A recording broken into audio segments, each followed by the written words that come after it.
nations on the path of partnership and development. Welcome back, and finally we're delighted to be joined over the telephone by Dr. Maguid Salama, an expert in African affairs. Dr. Maguid, afternoon to you, sir. Good afternoon, lady. Thank you so much, Doctor, for your time. Now, first and foremost, we are, of course, discussing the conference in Paris being held in attendance of President Abdel al-Sisi with his French counterpart, discussing Africa's post-pandemic recovery. First and foremost, Doctor, what steps are needed to support African countries now, in your opinion, in the post-COVID recovery? Well, of course, the COVID-19 problem or pandemic is a big one, a big issue. It did step down some of the economies in the African continent, and we have to reface it or to react against it because of that.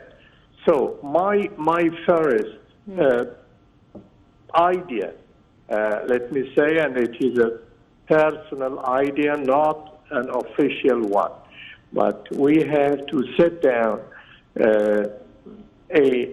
some sort of conference for some of the African countries. We have some dealing with them, and some interest in this economy. They have to come here into Egypt and make some sort of a conference and make some sort of a proposal. Probably prior to this conference, we can put that sort of ideas and proposals, what's expected and what do we need and how we can serve them.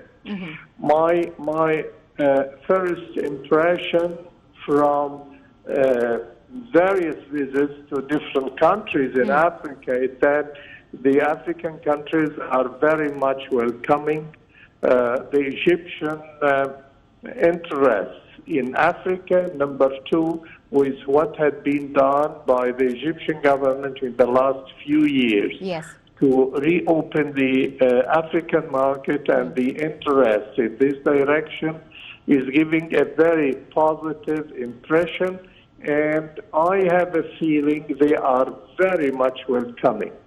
But at the same time, we have to organize some stuff in this thing. Number one, the African countries, especially after this pandemic, they need some sort of financing. Yes. And we have to know that, well, Egypt already, because of the reform of the economy, because of the huge projects which is now under execution, will not have the enough personnel, I mean the Egyptian financing to do it. So we have also to arrange Egypt to be a financing hub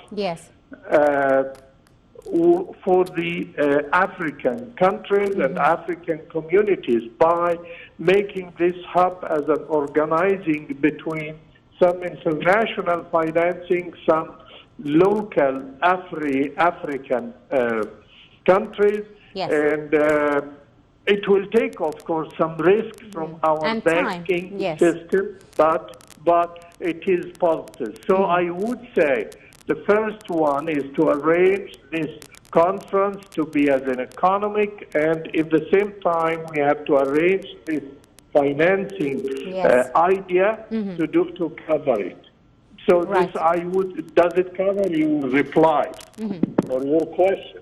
Yes, it does indeed. I'm afraid we've run out of time already, but I'd like to thank you very, very much, Dr. Maguid Salama, expert in African affairs. Thank you so much, sir, for your time and insight. And this wraps up our special coverage here on Nile TV International. You were in the company of myself, Angie Meher. Many thanks for watching.